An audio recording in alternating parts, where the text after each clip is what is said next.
All right. Hey, most leaders think success comes from better strategy, better systems, or better execution. But today's guest believes the real breakthrough happens when somewhere deeper in how leaders think, show up, and transform themselves from the inside out. Our guest today has spent years helping entrepreneurs and executives unlock the next level of leadership and personal performance. Joining us today, Bradley Roush, leadership coach, speaker, and founder of BradleyRoush.com. Welcome to the Go4CEO channel. How are you? Hey, I'm good, John. Thank you so much for having me on. I appreciate it, man. Awesome, brother. Well, hey, I know off camera, this guy was already giving me some incredible little clues of what to do with my own branding and opportunities that I've been able to grow with the Go4CEO channel. But more importantly, is you're here as a guest, and I'm always super interested, and I think our community always wants to know a little bit of the kind of the background. Were you a corporate guy? Has your family always been entrepreneurial? What are some of the beginning reasons that you started BradleyRoush.com and the innovative entrepreneur journey that you've had? Yeah. So just to kind of give you the version of where we're at now and then backing up. So my business right now is focused on kind of two things. One is the, speaking and content and things, and the other is more on the client success side. So helping things like coaching, consulting, SaaS companies, usually making between like 20 to 30% more profitable each client without, additional ad spend. So I do a lot on the back end and really leveling up both the founder and the team and also the culture of the company to prioritize the client experience. So that's kind of where it goes. Where it starts from is I started out, dropped out of school, typical entrepreneur story, dropped out of college 2 years in, got into sales, did high ticket sales for 3 years, worked my way up to the top sales and training development company as a sales rep back in 2021. Left there after about 6 months after seeing how, to be quite frank, awful the clients were treated and realized if that's what it takes to get to, they were doing 9 figures at that time. If that's what it takes to get to 9 figures, I want no part of it. So I went back to some of the companies I'd worked with, said, hey, let me try my hand at your client success and how you work with clients. A lot of people gave me opportunities they did not have to, open doors for me when they did not have to, really thankful, and was able to eventually find my first, call it supernova client. And I took them from, they were doing 650K in top line. I took them to about a $1.2 million run rate in under 6 months, all from enhancements in the client experience, the client journey, and then also, some team culture things, working with the founders and reprioritizing, hey, instead of putting discretionary effort into marketing and front end, let's put it into how the client refers us people, how the client, is ascending into their offers, et cetera. And then from there, fortunately, things have really snowballed into, again, running a full consulting practice for these coaching, consulting, SaaS companies. And then additionally, over the last 6 to 12 months, I've also done a lot of speaking and podcasting and things like that. So have kind of both of those things going on. So. Well, neat. Like it's interesting that you had an experience where you became a top producer, right? But the culture, as you said, was a bit, slimy or I don't know, just didn't feel right. And no matter the success of the company, right? They always say you don't leave the company, you leave the people, you leave the leadership. And it sounds like you didn't have that good of an experience to keep you around because, boy, they lost something pretty big. I mean, as a top producer, as someone that came in and within 6 months went up the ladder of production, you hate to lose that type of talent. So hopefully they've taken a look in the mirror at themselves and lost a Bradley Roush and now seeing you succeed at what you've done on your own brand and how you've been able to build out your things. So let's take it from a perspective of you leave that company, you get introduced with some other areas, but did you take any time to assess where you're at? And that's kind of a shameless plug of my book. First chapter is always assess, like where are we? What are we doing? What resources do we have? Did you feel ready to just launch Bradley Roush, or did you have to talk to a few mentors? What was that journey like for you before you got that Nova client? That's a good question. There's definitely been a lot of iterations of it, in terms of how I'm showing up in the market, how I show up in my content, branding, et cetera. I'm an avid content creator. And so no matter what iteration I've been on, content creation from just an organic side, community building for me personally has always been a big pillar of it. So in terms of the kind of time or what I did to assess and kind of redirect, to be completely honest, for me, that's always been a kind of evergreen part of what I've done. I think right away, I was in this place after I left that company. I was in this place where I really had this very jaded view of what sales should be or could be, and I didn't know then what I wanted it to be, what I wanted, Mm, how it could or should look like in a, in a better world where clients were valued, the client experience was scalable, et cetera. So I was just kind of at this point where I was like, I know what I don't want, but I don't, and I know what I do want, but I don't know what that looks like from a tactical, actionable level. And so the entire IP of again, the current iteration of my company now is completely birthed from my own experiences with that, my own trial and error, my own working with clients. Like it's completely proprietary, IP with that. And so the iteration though, to answer your question, the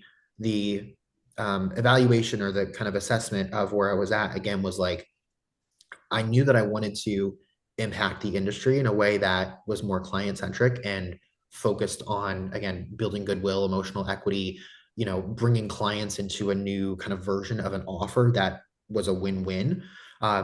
Just didn't know what that looked like. And so, again, a lot of people gave me opportunities when they did not have to. And I was really able to kind of do a lot of tinkering and playing around within companies and to be quite honest with you, on other people's dimes, to build out the structures and frameworks around my IP. So I would say between the content creation and always having an iteration of that, and also just the ability, the gratitude I have for the founders that I've worked with for me to be able to come in and say, hey, I would love to play around with this. This is what I think I can do. I really want to make this happen and make it a win-win. And the results that I've been able to get just from that compounding goodwill has been incredible. So So interesting. You bring up a way of thinking, right? Like, hey, what kind of value could I add to someone's business or certain situation, and then maybe monetize it in that sense? Is that what happened? Is that you said to them, hey, let me try this area?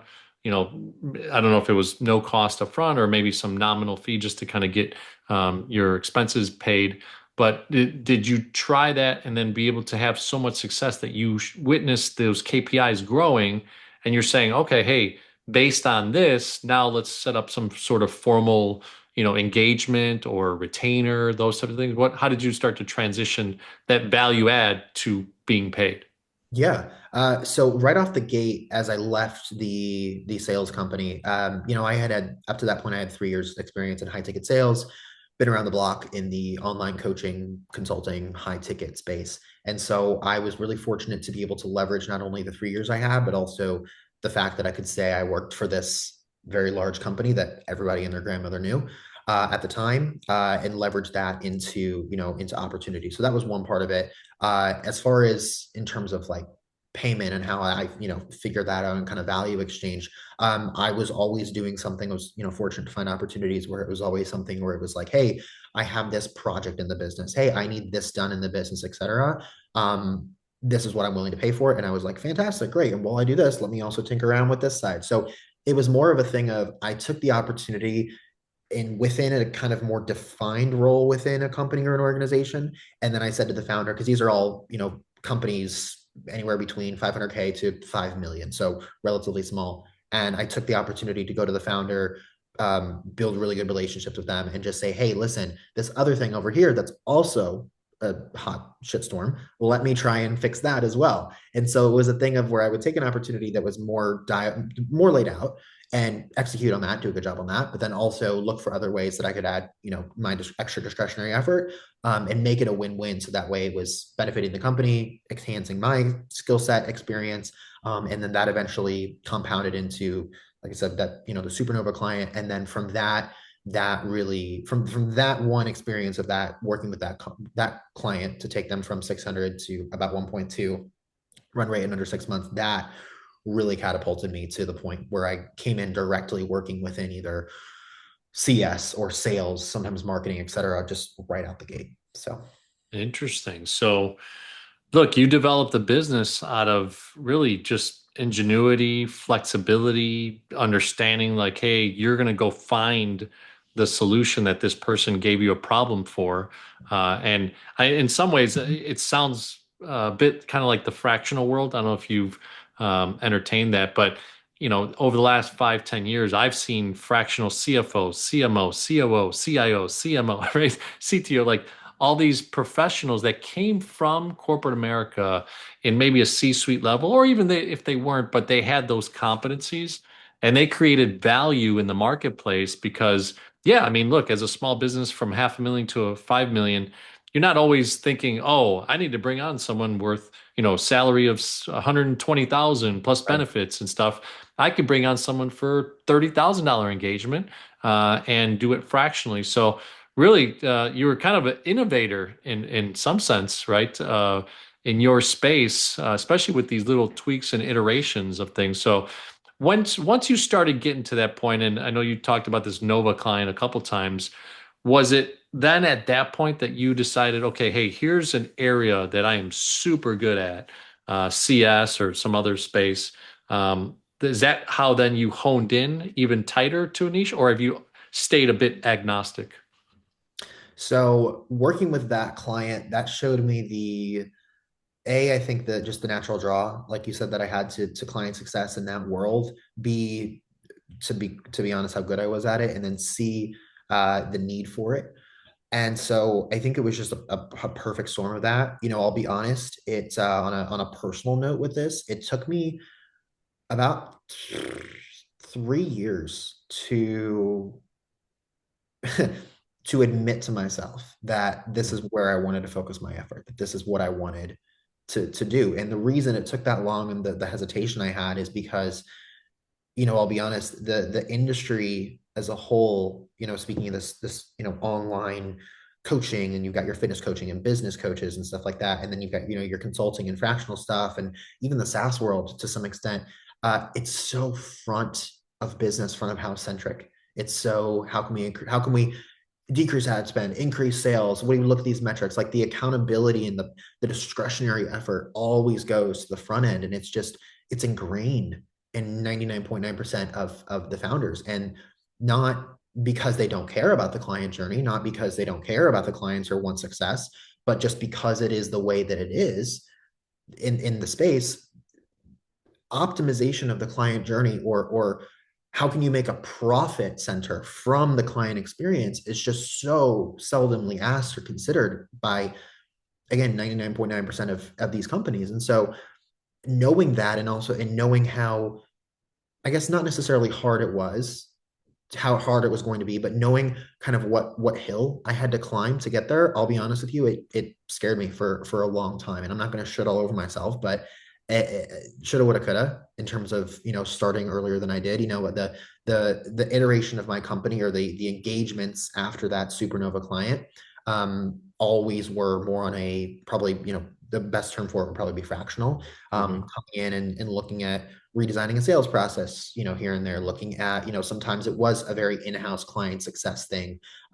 This version of, again, iteration of my company now and what I do now, where I come in from a bit, I'm always external. I don't do internal engagements anymore. Always external, always somewhere in the range of a 6 to 12 month engagement. Sometimes I do the longer, where I'm coming in, doing a lot of culture rebuild, doing a lot of team expectation rebuild, doing a lot of client expectation rebuild, building out an ascension offer, et cetera. That is, honestly, that has only been the iteration of what I've done for about the last year. Before that, it was always slightly more, as you said, agnostic, because I'll, again, to be completely honest, I didn't have the confidence or the power. I didn't give myself the power to step fully into this. But I've always known it was what I wanted to do, and quite honestly, what the industry needs. But it's a mountain to climb, and I feel really good about climbing it with where I'm at. So Well, Bradley, I mean, I feel the genuine authenticity that you're sharing. Being an innovator, being a plow maker, right? The one that's plowing that field first. I recently had some things change in my life, and I was asking, okay, well, I was asking a little AI stuff. I was like, hey, what is chief revenue officer and capital structure a thing, right? Like, because I've interviewed tons of CFOs, tons of CMOs and CIOs and CTOs and stuff, and the CRO was not. And I could relate to that because I'm like, all right, well, do I have the time at the current point of my life with my kids and my responsibilities and my overhead to break into something that I have to be the innovator for? And I'm still struggling with that. So that's just something that I'll genuinely share back with you because I know that I could feel that that journey that you went through is really authentic. So appreciate you sharing that. So now, bradleyroush.com, putting your name around it can be a little bit challenging, right? Because Mhm. then you are the business instead of the business being the business, right? So, what are some of the things that you've learned over the last couple of years? And are there any thoughts of like, hey, do we keep Bradley Roush the thing, right? The brand, or is there any thoughts about changing it so that you don't necessarily have to be always the talent or something like that, or maybe it could just be that, you enjoy this space the way that it is already. Yeah, so this is actually a really, really common conversation that I'll have with founders who are growing, and they're like, "Hey, I built this around a personal brand. I built this around, nothing but my organic Instagram following and a couple of dollars in ad spend. Like, we're doing 5 million a year now. Should I rebrand it as, a bigger umbrella, that way other people can kind of see themselves in it, etc." And my answer both to them and also just, to answer your question about myself, my strategy, I believe in the seasonality of business. As I've said, I have many iterations of the business and hopefully many more. There's always going to be something. The only thing that will never change is that it's always changing.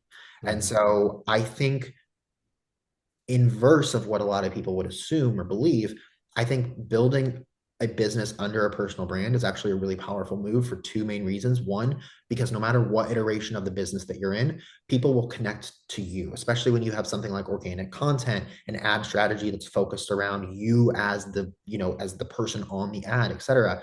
Uh, the business will you can always fuel whatever iteration of the business you're in. But if you build the credibility around the business itself, then any other iteration of it is always going to require a new amount of credibility to be built, because you'll lose it by pivoting when it's centered around the name of the business or the how you serve people or what you do, etc. So I think it's a really powerful move to keep it underneath the umbrella of a name of a personal brand. The second reason then too is because people will always look at the reasons to join a company in terms of, and again, this is kind of a common like concern people will have, is like, oh well, if I keep it under my name, does that make enough space for the team to kind of come in? Hiring 101 is, how can I build their vision into my vision of the company and make sure that they Mhm. feel loyalty and awareness with what we're doing in the mission.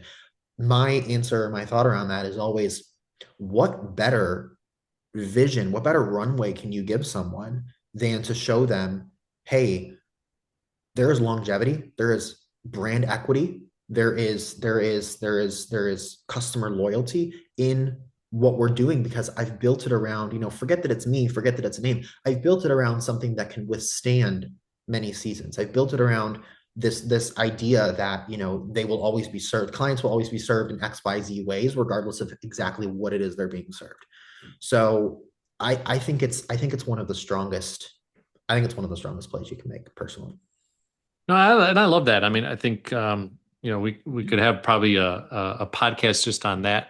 I guess debate and intellectual thought, right? Is GO4CEO is a brand, right, that we've been able to build, and the four is the 4A formula of the book.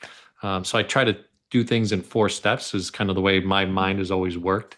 But I've also thought about like, hey, John P. Andrade, John the Bomb. I used to introduce the podcast with John the Bomb, building others means business. That was my acronym, I and love I it. and I love the acronym, but I struggled with that, right? And so I love that you shared, how Bradley Roush still consistently brings that value added.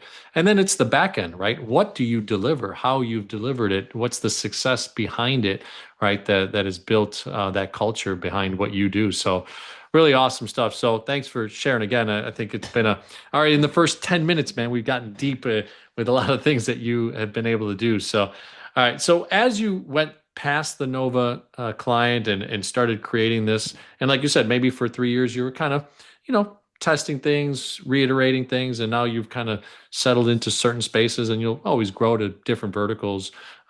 What has the growth side of it been for you? Has it been bringing in necessarily a certain amount of clients that you have an engagement with, and now you hit a certain mile marker of revenue, or has it been talent that you've had to teach how to, or you brought other independent contractors, stuff like that? What's been the growth aspect of the business? Yeah, so it's revolved up to this point almost entirely around uh, the relationships and referrals. So I do it's working with me in terms of whether it's a short term, long term, whatever. I don't work with anybody that doesn't come from a referral. So I'm super proud to say 100% referral based. If I do have somebody that will come to me, cold or from content, things like that, I always have to. I always make them talk with at least a couple of my clients, just if anything, just as a temp check. I find that one of the best ways to vet clients is having them talk to existing clients, which can be Hmm. a double-edged sword if you're not proud of how you're showing up and serving clients, but it's a really, really powerful, it's a very powerful move, honestly, because the sale part of the process is in a lot of ways done for me, right?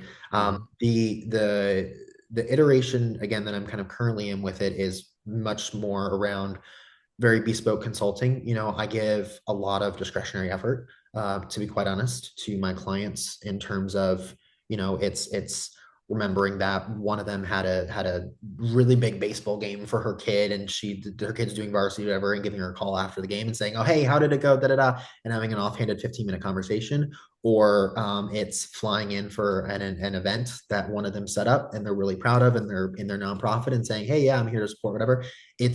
It's a lot of that discretionary effort right now, and I feel really fortunate that I can give that. I know a lot of people aren't in a situation where that's feasible, or they don't have the bandwidth for it, time, emotionally, whatever. But I think that I give that credit for why I've my average client tenure is 2+ years. I don't lock anybody in for anything long term. I do everything month to month, so people can leave whenever they want, and vice versa. I can also sever it if it feels no longer in alignment with me.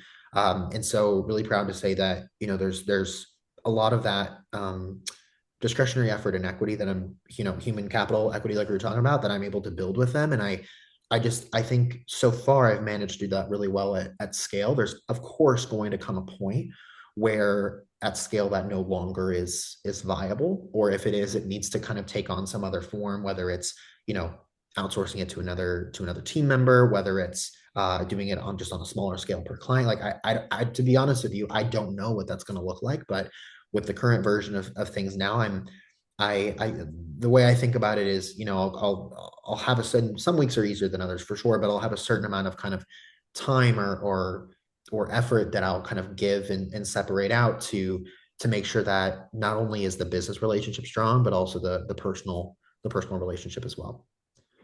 Interesting. So these engagements that you have from a Bradley Roush entity perspective, do you set them up in I guess time frames? Is there, part of the week, Monday through Friday? Are you kind of an open source for them when they need you? Do you stay on with certain projects? Like what's kind of the real dynamic day to day, if you think about what you need to do to fulfill the CS side of things with your own clients? Yeah. So again, it's really right now, it's very much so the word I steal from one of my really good friends is, bespoke. I'm given kind of the fact that everybody comes in from a referral, right? The brand equity, the equity with the person is really, fortunately, in a lot of cases, very strong when I start off. And so given that it's the first kind of month or two, usually with somebody, it's very much coming in and they're trusting me to know that, of course, certain, need to show up, need to put in effort, et cetera, to kind of, validate that we're starting off and they're paying me, et cetera. But the deliverables, or kind of the framework, is really built out with them. once I'm inside and once I'm seeing kind of what's under the hood, uh, which again I know is, if you're landing audiences from cold, or if you're doing things really quickly at scale. I know not everybody has that kind of luxury, but I gotta be honest, it works out really, really, really well, because again, you get to build that relationship with them from the ground up, and it already starts at a really good place anyways. In terms of from an ongoing arrangement, are there projects, or the deliverables, are there certain things it's like, hey, we need this done by this day? Of course. uh but I'm really, really fortunate to, not only I think because of the initial engagement that I have with people from that referral, but also just from showing up in alignment, giving discretionary effort, um, building the personal and the professional relationship. I'm able to have some leeway in terms of not always needing that specific exact, hey, what thing are you working on? It's more, I don't know what he's working on, but I know that it's moving things forward because he's doing something. It's more of that kind of innate trust that Mm. sometimes isn't so clearly called out, but is really built strong, I feel. And I'm really, really fortunate to, again, work with people and have that alignment with my clients in terms of, on a financial side, real quick. My minimum monthly retainer is 2K, goes all the way up to my largest one right now is 6K a month. And obviously I'm much more involved with the 6K than I am the 2K.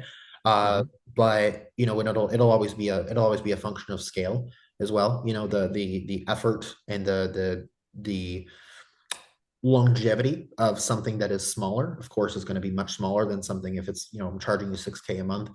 I'm in your Slack. I'm talking to the team. I'm having offhanded one-off meetings with people after a call. Like, there's a lot of, additional things that go into that. And so I just feel really fortunate that, again, the trust and the relationship is able to start off on such a good from such a good place of credibility. And I think, if there was anything that I would say, somebody listening, or somebody who would land, a lot of their audience from cold, or sorry, land a lot of their clients from cold audiences, or would bring people in from ads, things like that. Absolutely nothing wrong at all with that. But I would look at it, ask yourself, how can you install pieces in your prospecting, in your nurture, in your conversion process, that will help you to build more credibility and kind of indoctrinate them into the culture of your clients before you start working together, or even within those first couple of weeks to months to working together. And I think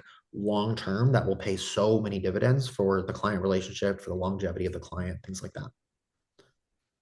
So you said a couple things that I want to kind of go back on, Yep. right? One of them was that, maybe a smaller engagement is less time consuming. You pick a couple projects or two, and you've been able to deliver, great results. Obviously, they wouldn't keep you just on the payroll, right? For a mystery guy that doesn't come to their office and those type of things.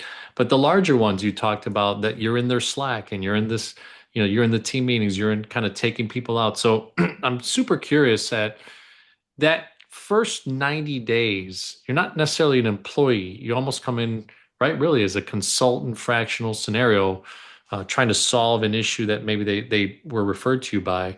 But then how does that company or environment, of their 5, 10, 20, 30 employees, how do they look at you and how do you position Bradley Roush then? Is it, um, like being in their Slack, were you updated about some sort of initiative that you then can also bring some value to?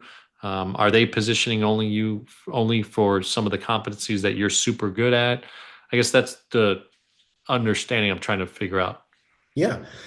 So everybody's going to have their own culture. Everybody's going to have their own, sometimes it's more of a low key thing. Other times it's hey, everybody check out this new guy. Like, everybody's going to be different. The one thing I would say that everybody has in common as a through line is the from a team culture slash like leadership perspective. What I'll always try and do, the undertone of everything I try and do is always, how can I help you get to your goals more efficiently and more quickly? Which is why, from a kind of back to what we were saying about like the overarching umbrella of a personal brand or things like that. Like, I take people's vision for themselves within the context of a vision of a company really, really seriously. And I think if you just align yourself with and what you're doing and the initiatives you're responsible for, if you just align yourself that to what somebody wants for themselves, and it's as simple as asking you a couple pointed questions, if you can just find the places where those two things overlap, I'm not going to say everybody loves you, but it's I find it to be a much more simpler conversation than a lot of people will make it out to be. Of course, there's going to be attitudes and egos and things like that. And I'm also not saying that I don't have any of those. Trust me, I have plenty of those too. But there's there's a lot of alignment that I think can happen when again you build the professional and the personal relationship. I would say one of the biggest pieces of leverage that I have really worked hard on cultivating is my ability to grow personally and professionally with others. Like I'll share with clients, I'll share like a lot of I'll share personal stuff. I'm not dumping on them, but I'm sharing personal stuff about myself, about what I'm going through, about what I'm wanting. Like I just try and bring as much authenticity to the surface as I can and do that at scale. Like in that I don't know how that sounds to whoever's listening. It might sound woo woo, that might sound whatever, but I think the more you can learn from yourself and the more you can look inward about how to operationalize that, I think the faster you're going to be, the more velocity you have to grow your business and to grow yourself um, with that kind of intact. So I hope that answers your question. Look at you've tapped into something interesting, right? You just even said a word, operationalize, right? But you've tapped into kind of that interesting, you know, entrance to a business, right? Especially from a consultative side. You've tapped into that emotional intelligence, you've tapped into that EQ, IQ, like where can you find value, where can you do things, and where is the value that this client is paying you for? And it could be not necessarily a specific task, it's a specific way that you've genuinely kind of made part of the team that you do. So, I wouldn't say that's super duplicatable from a business standpoint. So you have a unique set of skills, as Liam Neeson would say.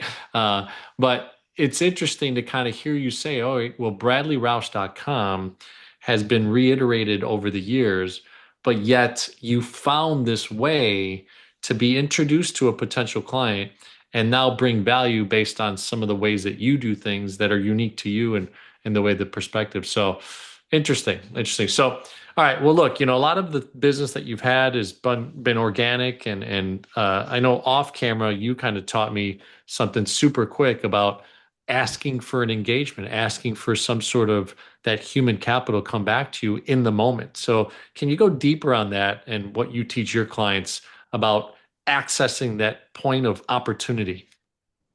Yeah. So the what I spend most of my time doing now, the business as it is and the clients that I work with, it's I would say 60% is a kind of a holistic engagement of marketing, client success, customer journey, et cetera. Maybe 25% is client success focused, 25% is marketing front end focus. I have a full media team, VAs, the works and everything. So with that kind of context, most of my time though is spent on the client success side. And so the the easy way, kind of very surface level way that I break it down is the the sale when you are selling to somebody, right? It's the moment of payment, etc. I like to say that that is just the first sale. There are three other sales. So my system is called just 4A. Yours is 4A's, four sales framework. And so it's the first sale is your moment of payment, your promise to them. Second sale is onboarding. Third sale is we call it advocacy. So either getting testimonials or getting referrals. And then the fourth sale is ascension. So moving them into a continuation offer, upselling, reselling, cross-selling, whatever. And so most people, I say, will obsess over that very first sale and then leave the other two through four, leave them completely to chance, which in reality, that's where most of your profit is either going to be made or is going to be lost.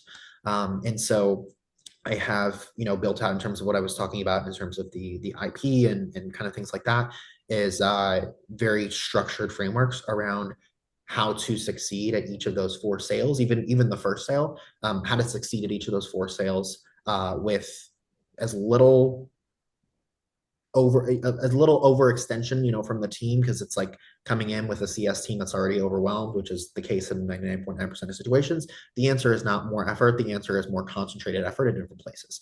And so learning how to facilitate each of those four sales in a way that increases profit, increases client experience, even increases client demand from other sources, like we were talking about referrals.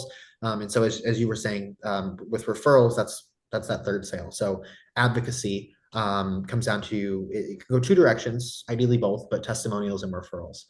Testimonials obviously being saying great things about it. I will also, coach people through frameworks in terms of how to get the best testimonials, because somebody getting on a camera on a Zoom call for a 30-second video crying and saying, "Oh my gosh, you changed my life," da da da da da. In my opinion, that's not a great testimonial, because then everybody coming in is going to expect the same experience, and other people won't have the same experience. So you want to really strategically curate your testimonials, and the same can be said for referrals. The again, very surface level kind of explanation I give for this is, as I mentioned to you, is people will ask for referrals or think they need to ask for referrals at the completely incorrect time. They'll wait to ask for referrals until the results look objectively the greatest, which usually means at the quote end of an engagement, the end of a program.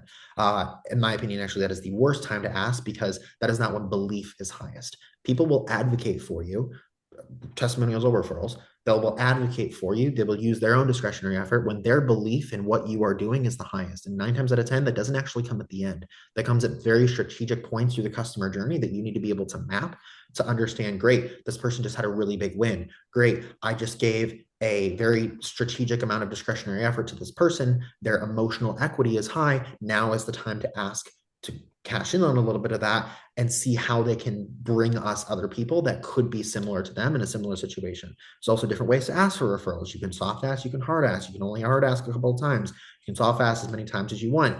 And there's, language and scripting comes all around that. And so anyway, so that's just kind of a little taste of kind of the frameworks and the things that I do with most of my time today.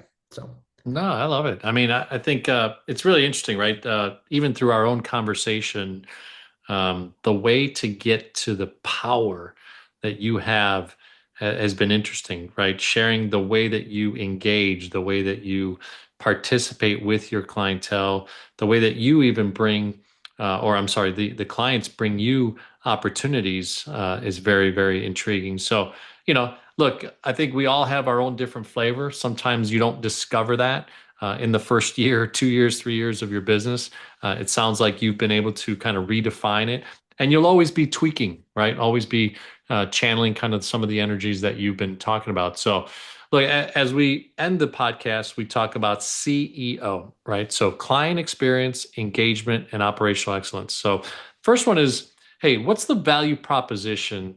And I know we've talked about a ton of it, but if you take it to a 60-second kind of value prop message here at the end of the podcast for bradleyroush.com and what you've been able to build, what would that look like from a client experience perspective? it's a great question. And also, I have to say, as a podcaster myself, I love and respect that, knowing this is a framework you do for all of your guests. I love that you kind of give this intentional time, and Mike, that's super, super respectable. So again, in terms of what I'm doing now, the work I genuinely just enjoy most is coaching, consulting SaaS companies, helping them make each client, I usually say, between 20 and 30% more profitable without more ad spend, also without more complexity on the back end. Everybody thinks that growth and more clients means a heavier, more operationally complex system. I am here to tell you it does not. It does not have to mean that, at least. And so that's the work I'm most passionate about, is again systematizing the client experience, making sure that every client has not only a better experience but also is more profitable in the long run. I love it. All right. So, look, engagement. This is always a truly unique question, I believe, for founders, CEOs, entrepreneurs, intrapreneurs.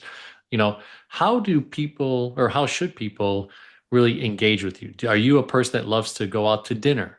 Do you like to have a cup of coffee? Are you a cigar guy? Do you play golf? Do you like to go to events? Like, what is the best way that you would truly say, like, hey, man, you want to get with Bradley Roush and have a great time? This is where my love comes out, is expressing it through this way of doing things. So how would you say people should engage with Bradley? Oh, that is a fantastic question. I also want to know, after I say mine, I also want to know what the strangest answer you've ever gotten to that is, because I bet there's some.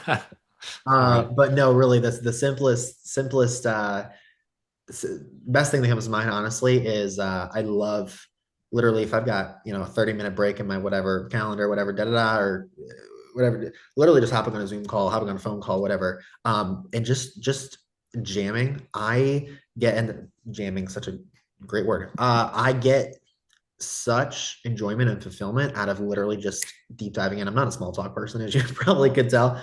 I get so much fulfillment into literally just deep diving in, and I give as much discretionary, I give as much value as I can in those moments, and I, got nothing to hide. I'll tell somebody my life story if they want to know it, and also vice versa. I can't tell you the amount of value that has come to me throughout different periods of my life from offhanded 10 to 15-minute conversations. So I there's also so much that goes into, of course, going throughout my day, thinking about something. I'm like, oh, this thing I just told them, it would also help these other three people. I'll send them a quick text message. Like I'm a very offhanded conversational person, but also I dive deep very quickly. And so I think just building intentional relationships through that way. And obviously, we're all working from home or virtually, whatever. And I think the accessibility is super easy there. So All right. All right. Well, I recently did a strength finder called Clifton Strengths, and my number one's woo. So what it really meant is that there isn't a stranger that I wouldn't want to meet. oh, I That love could it. be annoying to my wife or to my kids, but it's my personality, right? And I think that's why I've done pretty decent with this podcast. And instantaneously, I don't feel like there's anybody that I could meet that I can't just at least find something to, connect with. And the first few minutes that we were spending some time with, as I shared genuinely just something I'm, I guess, struggling with, you had an answer for me, which is so cool that intuitively you were there at a moment of having three or four interviews in a row today. And you were able to share something with me. So I'm thankful for that. So awesome. Awesome. I think the weirdest one, just to answer your question back, is Yes. rock climbing. So Okay. this gentleman was like, "Hey, I like to take my people rock climbing." I'm like, "Well, like, what do you mean rock climbing? Like actually on cliffs?" He's like, "Yeah, I have this one place that we go in Montana and da da." I'm like, "Oh my gosh, that's crazy." Like, well, what if they don't like that? So, That's a really interesting idea for a video podcast series. You do a podcast, every single podcast is a video podcast. Probably you have to hire some people to sit there, also rock climb and film you, but every single podcast is a conversation like about, the deep, intimate shit with this guy and his guests, and they're freaking rock climbing. And by the time they get to the top, that's the end of the episode. wow. Okay. Well, see that's the creativity mind, man. I'm not as good at that, so we may have to do some collabs in the future. So, but awesome, brother. Well, hey, the last one is operational excellence and bradleyroush.com and the intuitiveness that you built this business on and the genuine side of things. What are the tools, right? Are you using monday.com or Hub, Go High Level? What are some ways that you keep yourself arranged? When you do five, six, seven engagements, and they're different companies. Like, how do you keep yourself organized? Those types of things, if you don't mind sharing. No, definitely. So for my media side, for the marketing side, and I've got VAs and team and things like that over there. That's all managed through Monday.com. I've also used Asana in the past, so love the typical project management kind of softwares platforms. In terms of my own on the CS side, which I'm the only one doing anything there, on the team, that is really, to be completely honest, again, just to be really vulnerable, transparent here, I'm not yet at the level of scale where I've needed the additional complexity of managing client load on, like, building out like a full CRM and kind of things like that. It's really right now, it's all managed honestly through obviously calendar. The teams will have, internal tracking kind of things. And of course I, have those up and et cetera. But from a internal, as it relates to myself, internal kind of tracking or metrics or things like that.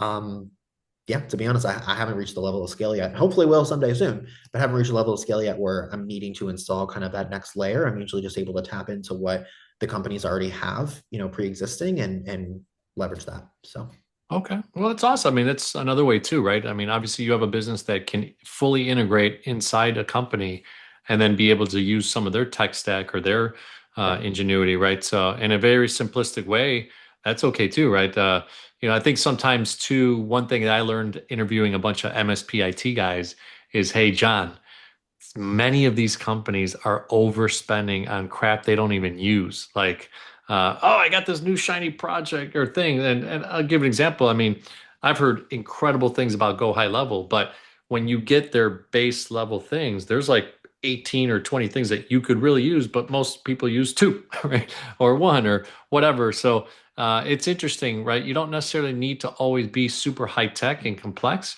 But yeah, the standard things, your calendar's right, when to be somewhere.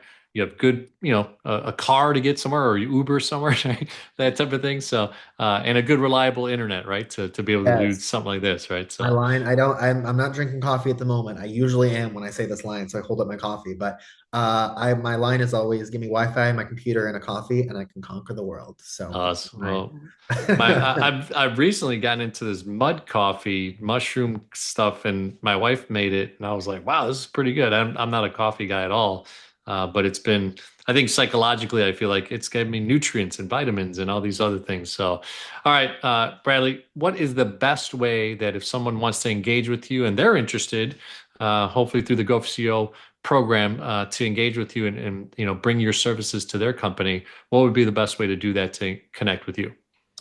Follow me on LinkedIn, reach out on LinkedIn. I post daily content. It's all very tactical, focused on client success, a little bit of culture, a little bit of leadership, but mostly content for founder-led companies, usually kind of between that I usually say 500,000 to 3 million mark, sometimes a little more, sometimes a little less, to really operationalize client success. So Awesome, brother. Well, hey, and by the way, I keep on doing this at the end. I got to get better at this, but they say not to do it at the beginning anymore. I guess the YouTube algorithm has learned. But if you haven't subscribed to the channel, subscribe to the channel. If you're at the end of this podcast, Bradley laid down a ton of knowledge, and I think selfishly we want to grow this community, we want to build it up. We've just crossed over 1,000 subs. It is a milestone for us, and a lot of views have been coming from that, but the subscriber base hasn't grown as fast as we'd like. So become a subscriber. Also, check out my book that came out in October last year, 2025, The 4A Formula, Untangle Any Challenge and Think Like a CEO. I've had great bonuses in there. I've got videos that are attached to each chapter that have an interactive component to it through a QR code. So really proud of that book and some more to come in the future. So Bradley, thanks so much for coming on the Go4CEO channel. hey, thank you for having me on, John. I appreciate it.